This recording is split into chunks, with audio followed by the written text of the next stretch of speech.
Good afternoon, friends. My name is Helder and I'm an addict.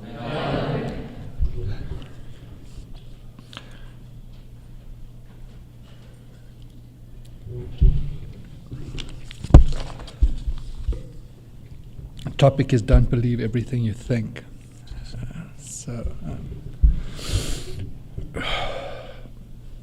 I'm feeling quite emotional, Don't know why, but I've never really reacted to the readings in this way before, but maybe it's just because I'm making myself vulnerable, and I'm willing to speak the truth. So that's kind of like not very familiar territory for me. How am I doing here? Okay, I'm just getting comfortable there. I believe I have to do like 30 to 35 minutes. And because the topic is don't believe what you think, I didn't really want to think about what I didn't believe what I think, so so we're about to find out how deep the rabbit hole really is, right? Okay.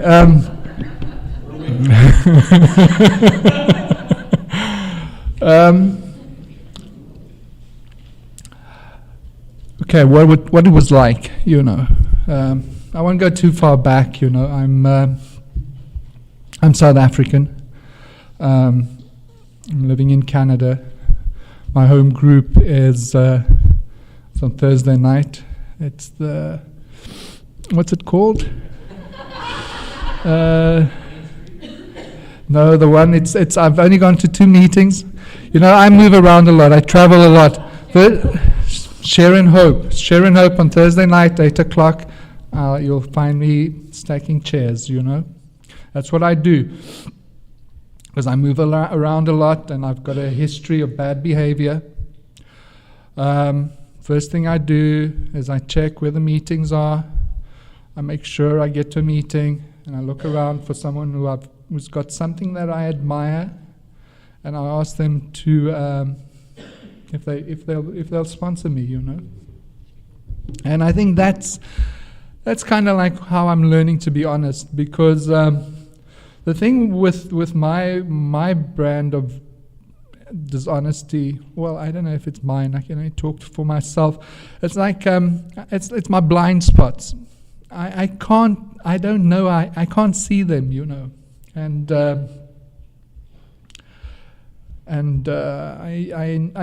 also I don't like being told what to do. So I've learned to make myself accountable to at least one person on the planet, at least one to start off with. So I think I've covered there, then my sponsor, and then I do step work with my sponsor. So that's kind of like pretty much covers like the essential stuff, right? So now that I've covered the essential stuff, I can get into the bikers and hippies and all that stuff, right? Okay. What it was like, I think I remember like around 92, I think. I think that was the year Nelson Mandela came out of jail.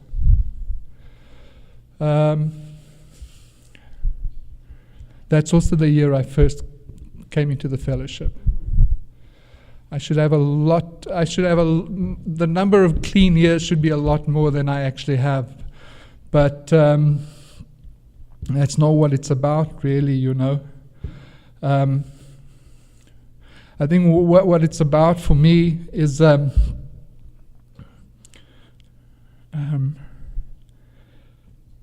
some point,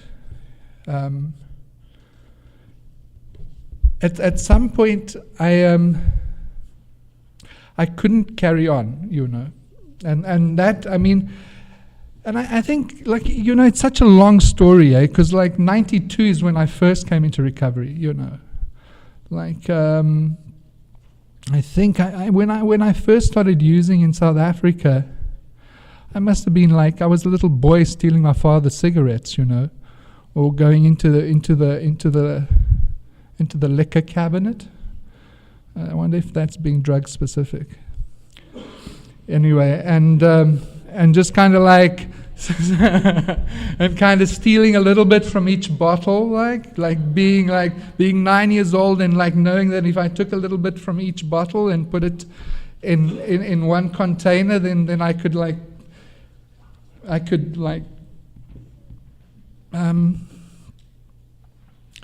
I didn't even know what I was doing, you know. but you know, already it was there, you know. Or like if I smoked cigarettes with my cousins, they would like puff and blow, and like I would puff and hold it in so that I could get dizzy, you know. So maybe it's like a prodigy kind of thing. I don't know. But I'll fast forward, hey? I'll fast forward to kind of like to a moment where I wonder how fast I should forward. Like the most, I'm a parent. I've got 2 daughters, and those are like anyone who's a parent. Those are like significant. Those are significant feelings, you know. Those are like the other stuff is kind of like. You know, I think when I can deal with the other stuff, but what I've like, what I might have done to my kids through my addiction is a little bit more difficult to deal with. So I'm going to like start off with a point of my story where I'm like, I'm in this little house, I'm in this cabin, it's in the forest, and it's like, it's morning. And I wake up, and I'm like, it's quite nice. Like it's in Africa. Like birds sing all year round. The leaves don't fall from the trees. And I wake up, and I have this realization that, like, I don't know if you've experienced this, but you know, like sometimes I wake up and I'm okay, and then like a couple of seconds later, I realize, oh. They're not, yeah, like my 2 daughters and my wife are gone, like forever. And so kind of like that emotion is like my rock bottom, you know. I think like before that, like there was like, sure. Like if I rewind to like before '92, like the '80s in South Africa, and like where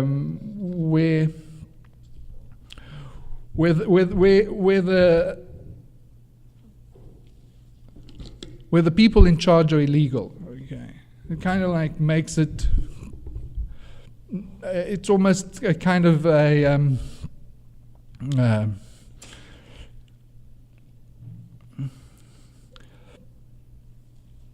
Obligation to use because the system is like not something that one considers fine. Anyway, there we go. Like I found my first one. Don't believe everything you think. You know, I thought I'd do it like that. You know, I just tell my story, and then when I remember the topic, there'll probably be some bullshit there I can relate to, right?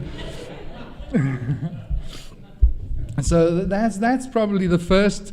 The first thing is that like my using was all about justification, you know. Like I was like I always thought that I was being spiritual, okay, like that the substances that I was using were expanding my consciousness, that they were actually when I first started using, I thought everyone should use, you know. I thought this. You know, like so that was like my mission. Yet everyone must get stoned, right?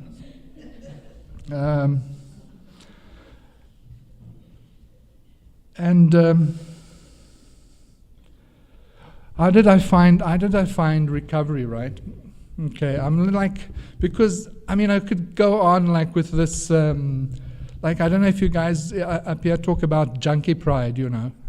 It's very easy to get into junkie pride, you know, like how cool I was and how cool it was, and there's another one that is just like quite a lot of bullshit, like being that terminally cool person. But at some point, I was also like, I kind of managed to like have a car and a job for a lot of the time, because I come from a background where we got like a very strong work ethic. And it's like you're allowed, like my father and my uncles and all the role models in my life, which was like you can get like really wasted as long as you go to work the next day. Then it's okay, and you're being a man. You can get like, you're actually being... Anyway, that was another thing that... So, a lot of this thinking is like old thinking, like maybe like even like from my grandfather's thinking, that I'm having to like sift through and see what works for me, what doesn't work for me.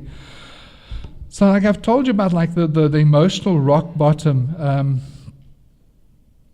but before that, okay, I'm going to rewind again, okay, and let me just like place it politically, historically. Yeah, this is like when Nelson Mandela comes out of jail, all right? It's around that time.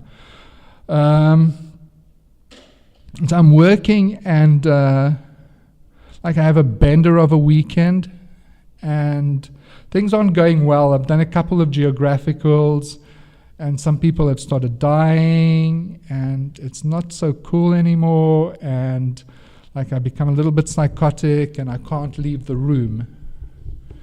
And I'm locked in this room for, I think it was like, it must have been 3 days. And like the boss's wife is knocking at the door looking for me. And I'm hiding because I'm too scared to open the door. I'm young, like I'm 25, right? Well, it's all relative really, but anyway, relative to me, I was young. And I'm stuck here. I'm stuck in my own head. I can't get out the room. I can't open the door. I'm like freaking out, right? And then somehow I have this idea, and I say I do this prayer, and it's the universal addict prayer. It's like, God, please help me. Just please help me. Just please help me. And I remember going on my knees, and I think that was the first time I asked God, please help me. I mean, I've said to God, please let the merchants show up, or like if you get me out of this, I'll never do it again. I've done a lot of those, But this, I think there was like a genuine thing, like the whole like entirely ready thing was happening there. And then I had this idea that maybe I should just like be honest. And I thought this is a good idea because it's like one way to get out of trouble, right? It's just like come clean, right? And I went through to the office, and there's a big Afrikaans man who was like a ouderling, a deacon in the church, and wears khaki outfits, and big man with a big beard, and likes guns and shooting things. One of those guys. And I went to him and I said, Hans, I think I'm a drug addict. And he took out the phone book and he phoned a rehab. And they took me for inspection and for evaluation. And they got the boss's wife came, she picked me up. They like processed me. They did an intervention on the spot. And I did my first 6 weeks. I think I was 25. I went for a 6-week thing, and it was the first time in my life from when I was about 16 that I had been clean for 6 weeks. And I only did it because I thought, I saw the loop, I thought, okay, I just got to play the game, hang in there for a couple of weeks, and then I can get through and carry on, being like this terminally cool brass person that I need to be. Don't believe everything you think, right? And it wasn't a 12-step program, and I came out, and my problem was drugs, and we had some steak, and we had some wine to celebrate, and it was like, this is like the 80s in Pretoria, okay? It's like, there was no concept. I'd gone in for one. Anyway, needless to say, in a very short period of time, I was using again, quite heavily. And I went back to my counselor, a sweet lady, and I said, listen, you can't book me in again. I'm going to lose my job. She said, well, try these people, And she gave me this telephone number. And I phoned these people, and they said, come here. It's like, I can remember. I remember the haze of it, The haze of it. It's almost like I was put on a pair of roller skates and guided through this thing, And it must have been a Tuesday night, and I got on my motorcycle, and I'd come straight from work, I was dirty, and I went to my first NA meeting. This was in the 80s, in Johannesburg, in South Africa. There was two policemen outside in a car, seeing who was going in. I was back then, I went in, and I don't even remember. The one thing I remember hearing was that alcohol is a drug. It was the first thing I heard in NA. I thought, because the rest was still in this haze, It was some people sometimes share that. Oh, these people, I don't belong here. Are they lying? I didn't even have any of that concept. I was just there. And I remember that, and at the end of the meeting, somebody came to me, a guy called Dan, and he said to me, he gave me his number, hey? And he took my number. He says, give me your number. He took my number. And he phoned me the next day, and at that time, that was the only NA meeting in Johannesburg. We used to smoke in the meeting, right? That's how long ago it was, right? And people weren't getting clean, right? All our literature was in one box. We had to order it by mail from the States. We had literature was really precious. And there was a superstition that T person would always relapse. But everyone was relapsing, not only the T person. But willingness is a strange thing, right? Because there was I must be careful not to endorse anything here. But at a lot of the meetings in the Sister Fellowship, the other 12-step program fellowship, NA Light, they we weren't welcome.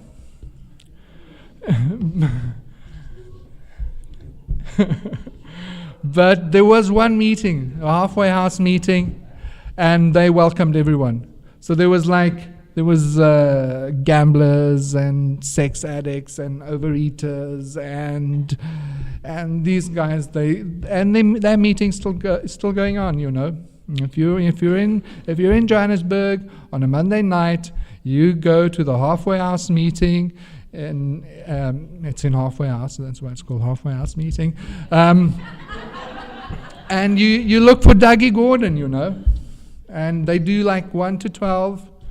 And if he's doing step 1, he'll be telling the same story that he tells every 12 weeks. But you know what? The love in the fellowship heals us. And here was people who were taking kids who couldn't get clean and sponsoring them, just say, what are you doing this weekend? Come to the farm, help me chop down some trees, we'll make lunch for you. Or whatever he did, I don't remember. But anyway, I cleaned up, I got a sponsor, I cleaned up. And I think I was clean for about 3 to 5 years. I say 3 to 5 years because I had a slip. I drank a beer. Well, I didn't even finish it. And then I was clean for 5 years, and then I was like kind of lonely, and I don't know, I met a woman, and she was smoking a little bit of dope. And it was like, you're so strong, Helder, why don't you have a bit? And then I said, oh, you don't know what's going to happen if I have a bit. And then I kind of believed that if I had just a joint,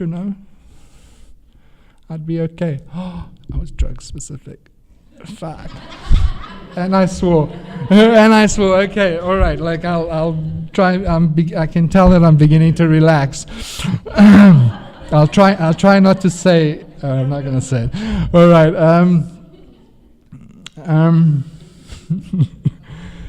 Anyway, like I'm gonna fast forward again, right? I'm like from the cassette generation, so you can like imagine it.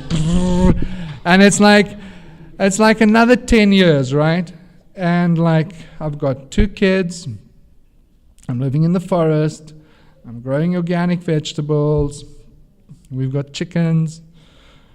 I'm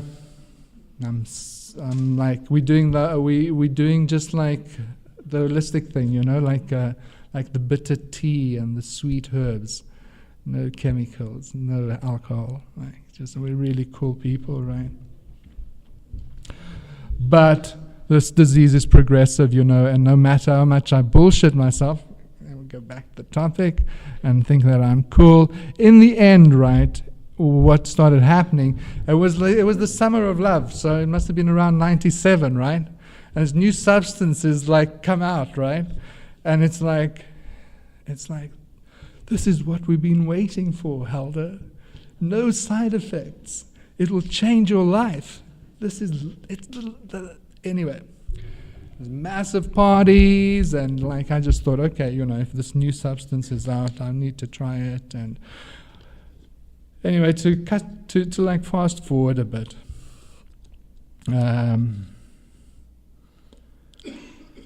Okay, I'll get vulnerable, right? So what I was doing is, right, we were living in this place by the coast. There was like sort of a holiday town. And then we had a gallery, all right? And like it was all cool, and it was a functional art gallery, and people would exhibit their stuff in the gallery. And then, but there wasn't a lot of money. And so I'd go up country where like the city is to make money so that I could come back, and then we could like carry on being cool and having a gallery. But so like what was happening is that like while I was going up country, because I'd already started using, I was like getting deeper and deeper into trouble, right? So I was lying to my wife, and I was getting into the substances that weren't that cool, and I was doing stuff that I'm like very ashamed of. Okay. I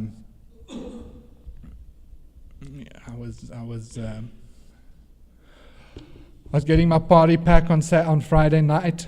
I was phoning my wife. I was saying, darling, I'm going to bed. Love you. Bye. And then I was taking drugs, and I was sleeping around until like Sunday morning. And then like I was pretending it didn't happen. Okay.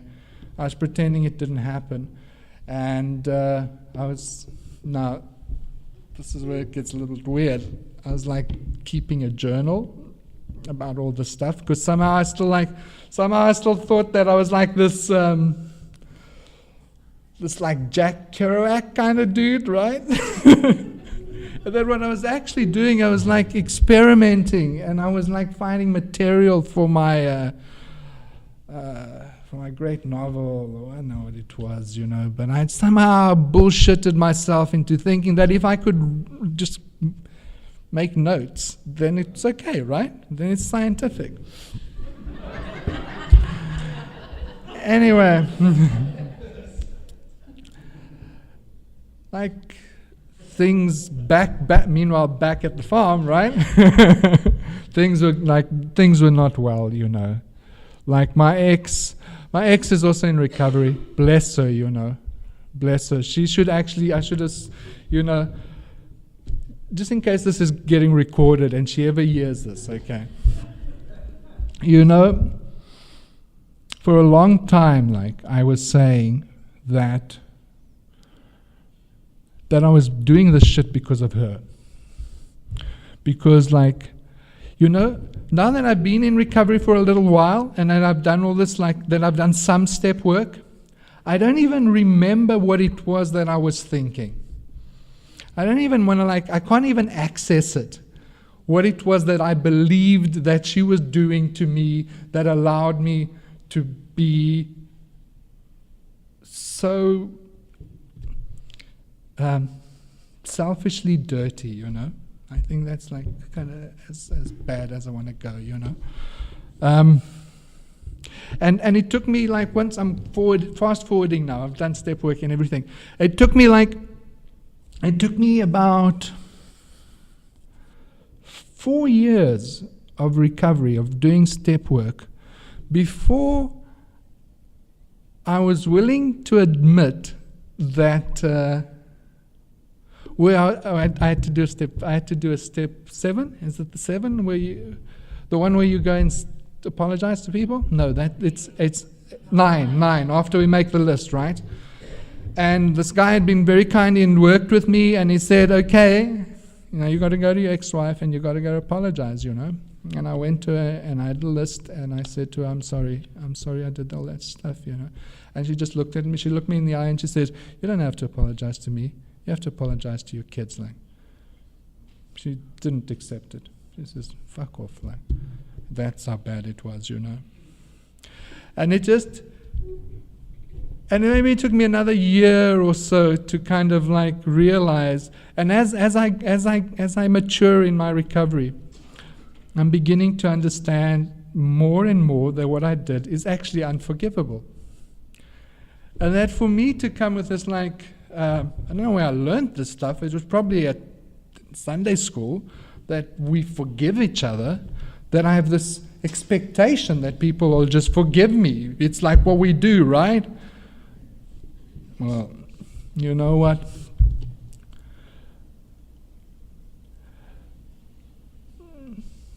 She doesn't have to, She doesn't have to. It's okay. It's okay. And our kids are well, and she's in recovery. And anyway, I got sidetracked there. I think, let me just see, where was I? There's a twist to the story that's quite interesting. All right, okay. So I'm clean, all right, and I meet this woman. This is the woman I marry, okay. So I have the joint, okay. There's 10 years. We've got married. We're living in the forest. We've got 2 kids. We've got chickens, right? Marriage falls apart. It's ugly, right? It's ugly. Anyone who's ever been through this shit knows how ugly it can get. I can't recognize that person. I can't recognize that person that went through that stuff. All right. Anyway, she goes to Cape Town. I'll make myself vulnerable. We have such a terrible, terrible fight that I evict my wife and my children from my home, from our home. Okay, and then I carry on using. At no point do I think that maybe I'm doing this because I'm an addict and I want to use. I'm thinking I'm doing this to protect myself from her, I'm doing this because she's such an evil person and I need to protect myself from her. Anyway, she leaves, and okay, I should speak to my lawyer before I talk about this next bit. I get hold of a lot of drugs, right? And I become the most popular person in the district.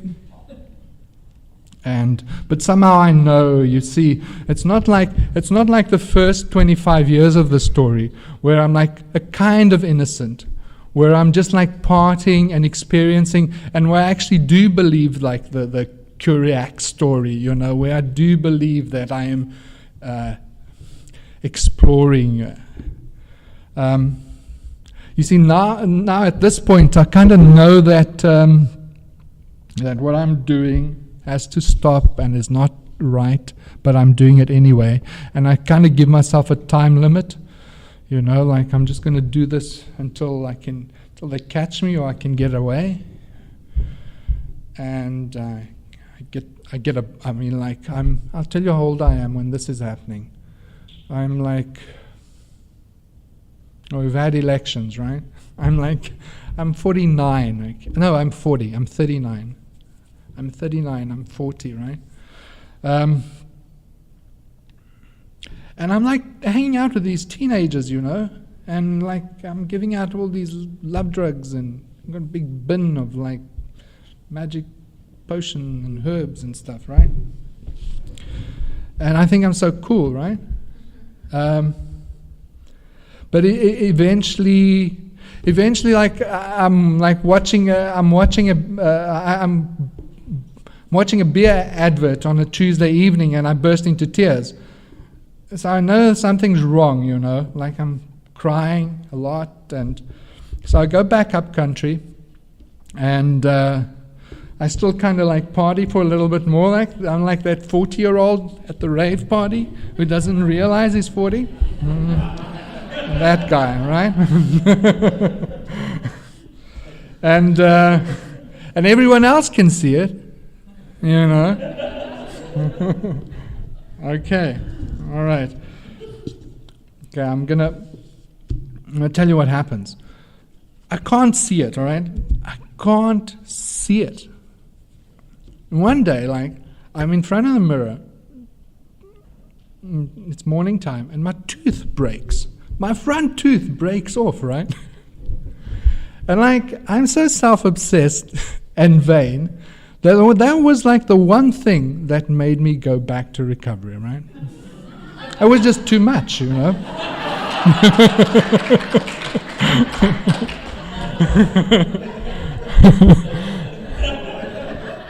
So I phoned Dan, right? Now, if you're paying attention, Dan's the guy who took my number 15 years ago. Okay? I phoned Dan. Dan's stayed clean, right? He's done a degree in psychiatry, and he's in the industry now. He's making money out of getting people like us clean, all right? And he's good at it. He's got first rehab, second rehab, referral agency. He's doing it, right? I phone him. I say, Dan, I think I need help. He says, what's happening? He says to me, where are you? I said, I'm at home. He said, can you get here? I said, yeah. Okay, I'll see you at lunchtime. Come now. He sat with me, he listened to me, he says, I think you just need to talk about this stuff, Helder. And he said, look, it was around the end of the year. He says, we're not so busy now. You can come into the rehab.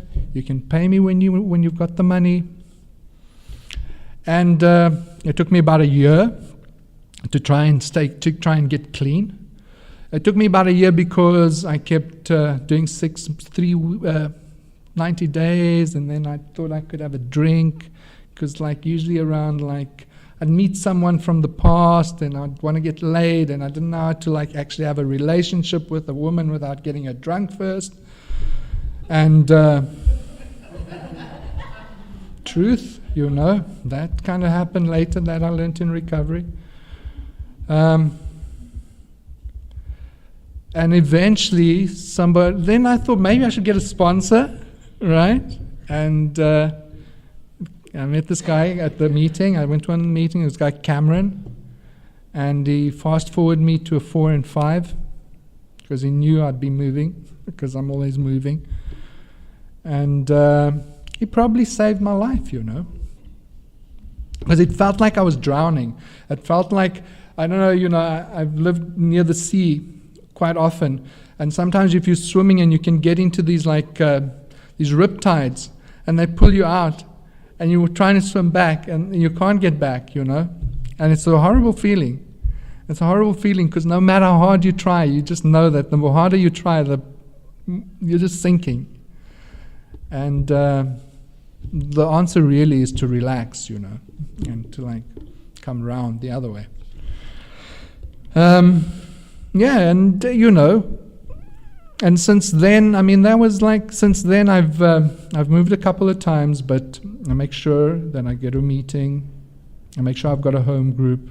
I make sure I've got a sponsor that I'm accountable to. I do some step work,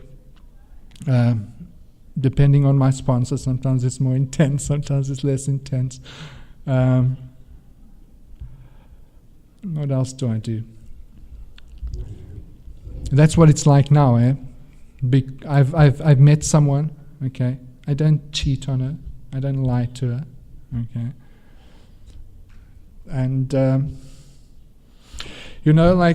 if that when that tooth of mine broke, like I was in this little room and I had no radio and I had no hot water, which is okay in Africa, but it's still like, you know what I mean? And if that I'd be talking at a convention in Ottawa is like beyond my wildest dreams, So even the stuff I can think up is not nearly as amazing as what happens in my life when I apply myself to the spiritual program. And when I was sitting there and I was getting quite emotional, I felt myself crying. And all I was doing was listening to the preambles, That's all I was listening. I was just listening to the preambles. And I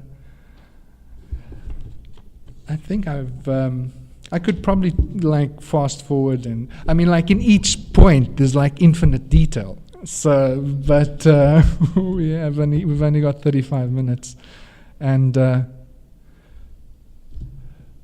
my name is Helder, and I'm an addict. Thank you.